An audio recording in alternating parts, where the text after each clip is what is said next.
नमस्कार बच्चों, कैसे हो आप? उम्मीद करती हूँ और प्रार्थना भी करती हूँ कि आप सब खुश होंगे और अपनी सेहत का अच्छे से ध्यान रख रहे होंगे, क्योंकि अब तो हमें याद रखना ही है, स्टे होम और स्टे सेफ। ओके, और आपने अपनी नोटबुक अपडेट करना शुरू कर दिया ना? Very nice. And you have to send me the photo shot only in assignments. Okay, तो बेटा क्या था हमारा लास्ट वीडियो? यस, अन्याय का विरोध, जिसका आज हम लोग करने जा रहे हैं वर्कशीट रीडिंग, जिसका नाम है लेसन 3 पार्ट 3 अन्याय का विरोध worksheet reading. Okay, so are my dear students set with your text book and notebook, क्योंकि अभी हम लोग करने जा रहे हैं वर्कशीट रीडिंग पार्ट 3 अन्याय का विरोध। पहला प्रश्न बच्चों, किसने किससे कहा, किसने किसके साथ क्रूर मजाक किया? बताइए। लेखक ने जूलिया के साथ, जूलिया ने लेखक के साथ, अथवा मालकिन ने जूलिया के साथ? बताइए बच्चों, अगर आपने पार्ट रीड किया है तो ये तो आपको आसानी से आ रहा होगा। यस, करेक्ट, लेखक ने जूलिया के साथ क्रूर मजाक किया। दूसरा है, लेखक ने जूलिया के लिए कितने रुबल रखे थे? 50 रुबल, 80 रुबल अथवा 100 रुबल? जी हाँ, उसके लिए रखे थे 80 रुबल। तीसरा है, कैसे लोगों के लिए संसार में कोई जगह नहीं है? दब्बू और बोदे, मेहनती अथवा शिक्षित? दब्बू और बोदे लोगों के लिए संसार में कोई जगह नहीं है। ठीक है, तो बच्चों ये था आपका MCQ पार्ट। आइए आगे चलते हैं। अति लघु उत्तर लिखिए, राइट इन शॉर्ट, और आप कह सकते हो राइट इन 1 लाइन। जूलिया कौन थी? पहला प्रश्न है, जूलिया कौन थी? जूलिया लेखक के बच्चों की गवर्नेंस थी। दूसरा है, लेखक ने जूलिया को अपने कमरे में क्यों बुलाया? लेखक ने जूलिया को अपने कमरे में पूरे महीने की तनख्वाह का या पगार का हिसाब करने के लिए बुलाया। तीसरा है, जूलिया के धन्यवाद देने पर लेखक को क्रोध क्यों आया? एक तो जूलिया ने धन्यवाद दिया, फिर भी लेखक को बड़ा गुस्सा आया, बड़ा क्रोध आया। क्यों आया? क्योंकि उनको पता था कि जूलिया के साथ अन्याय हो रहा है और ये सब वह अच्छी भली बाती जानती है, फिर भी जूलिया उनको धन्यवाद दे रही है और अन्याय सहन कर रही है। ये सब देखते हुए लेखक को बड़ा क्रोध आया। ओके, तो ये थे आपके अति लघु उत्तर लिखिए। अभी दीर्घ उत्तर लिखिए। लेखक ने जूलिया के पैसे काटने के लिए क्या क्या बहाने बनाए?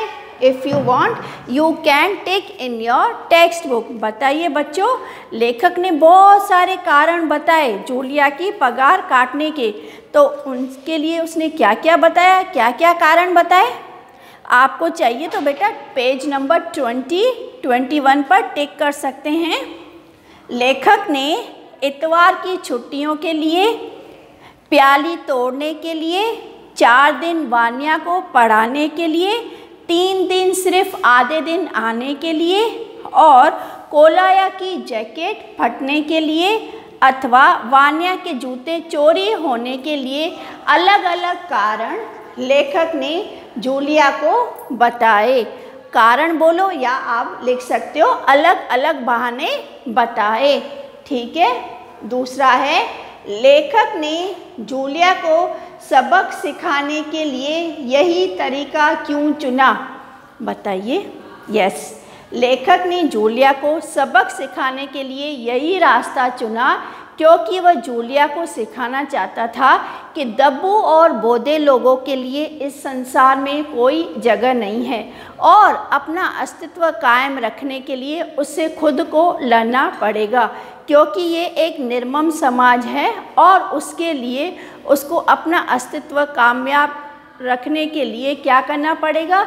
उसे खुद को लड़ना पड़ेगा।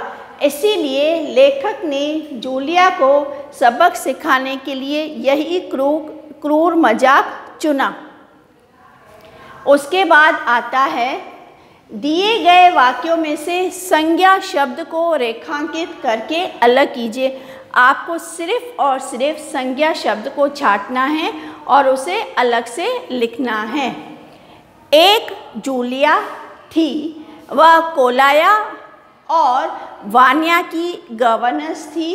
उसके मालिक अपनी डायरी में सब कुछ लिखते थे। जब मालिक को क्रोधित होकर बोलते तो जूलिया घबराहट में कुछ नहीं बोल पाती थी। इसमें संज्ञा ढूंढना है। संज्ञा यानी कि किसी विशेष व्यक्ति, नाम या चीज़ को बोलते हैं संज्ञा। इसमें से आपको छांटना है और लिखना है।